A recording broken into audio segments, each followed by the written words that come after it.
Episteli ti Paulu Aposteli sí àwọn ará Kólósè orí kìíní láti ẹsẹ̀ kìíní títí dé ẹsẹ̀ kọkàndínlọ́gbọ̀n.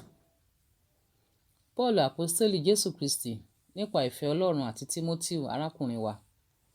sí àwọn ènìyàn mímọ́ àti àwọn ará wa olóòótọ́ nínú Kristi tí ó wà ní Kólósè. Oore ọ̀fẹ́ fún yín àti àlàáfíà láti ọ̀dọ̀ Ọlọ́run bàbá wa àti Jésù Kristi Olúwa.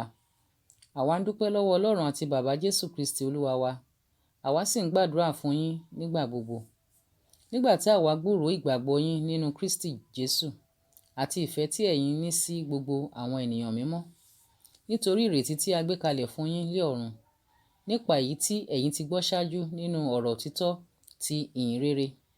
èyí tí ó dé ọ̀dọ̀ yín, àní bí ó ti ń so èso pẹ̀lú ní gbogbo ayé, tí ó sì ń pọ̀ sí i, bí ó ti ń ṣe nínú yín pẹ̀lú, láti ọjọ́ tí ẹ̀yin ti gbọ́, tí ẹ̀yin sì ti mọ oore ọ̀fẹ́ Ọlọ́run ní òtítọ́. Àní bí ẹ̀yin ti kọ́ lọ́dọ̀ Epafra, ìránṣẹ́ ẹlẹ́gbẹ́ wa olùfẹ́, ẹni tí í ṣe olóòótọ́ ìránṣẹ́ Kristi nípò wa, tí ó sì ròyìn ìfẹ́ yín nínú ẹ̀mí fún wa pẹ̀lú. Nítorí èyí, láti ọjọ́ tí àwa ti gbọ́,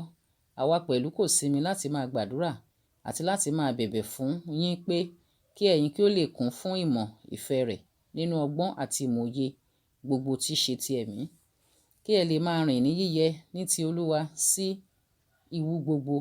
kí ẹ máa so èso nínú iṣẹ́ rere gbogbo, kí ẹ sì máa pọ̀ sí i nínú ìmọ̀ Ọlọ́run. Kí a fi ipá gbogbo sọ yín di alágbára gẹ́gẹ́ bí agbára ògo rẹ̀, sínú sùúrù àti ìpamọ́ra gbogbo pẹ̀lú ayọ̀. Kí a máa dúpẹ́ lọ́wọ́ Baba, ẹni tí ó mú wa yẹ láti jẹ́ alábàápín nínú ogún àwọn ènìyàn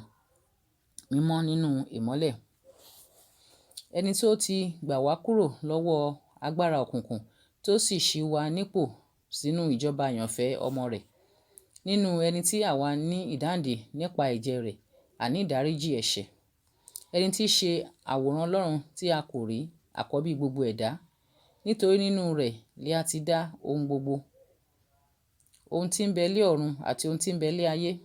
èyí tí a rí àti èyí tí a kò rí, wọn ìbá ṣe ìtẹ́ tàbí òye tàbí ìjọba tàbí ọlá, nípasẹ̀ rẹ̀ ni a ti dá ohun gbogbo àti fún un. Òun sì wà ṣáájú ohun gbogbo, àti nínú rẹ̀ ni ohun gbogbo dúró ṣọ̀kan. Òun sì jẹ́ orí fún ara, èyí ni ìjọ, ẹni tí í ṣe ìpilẹ̀ṣẹ̀, àkọ́bí láti inú òkú wá, pé nínú ohun gbogbo tí òun kí ó lè ní ipò tí ó ga jùlọ. Nítorí dídùn inú Baba ni pé kí ẹkún gbogbo lè máa gbé inú rẹ̀, àti nípasẹ̀ rẹ̀ láti bá ohun gbogbo làjà, lẹ́yìn tí ó ti fi ẹ̀jẹ̀ àgbélébùú rẹ̀ parí ìjà. Mo ní nípasẹ̀ rẹ̀ wọn ìbá ṣe ohun tí ń bẹ lé ayé tàbí ohun tí ń bẹ lé ọ̀run. Àti ẹ̀yin tí ó ti jẹ́ àlejò àti ọ̀tá rí lé ọkàn yín ní iṣẹ́ búburú yín, ẹ̀yin ni ó sì ti bá làjà nísinsìnyí nínú ara rẹ̀ nípa ikú, láti mú yín wá iwájú rẹ̀ ní mímọ́ àti àìlábàwọ́n àti àìníbáwí. Bí ẹ̀yin bá dúró nínú ìgbàgbọ́, tí ẹ fẹsẹ̀ múlẹ̀, tí ẹ sì dúró ṣinṣin, tí ẹ kò sì yẹsẹ̀ kúrò nínú ìrètí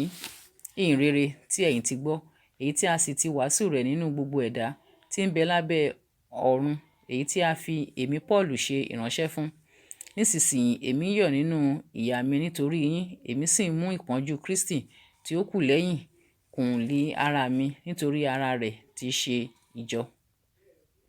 èyí tí a fi èmi ṣe ìránṣẹ́ fún gẹ́gẹ́ bí iṣẹ́ ìríjú Ọlọ́run tí a fi fún mi fún yín láti mú ọ̀rọ̀ Ọlọ́run ṣẹ,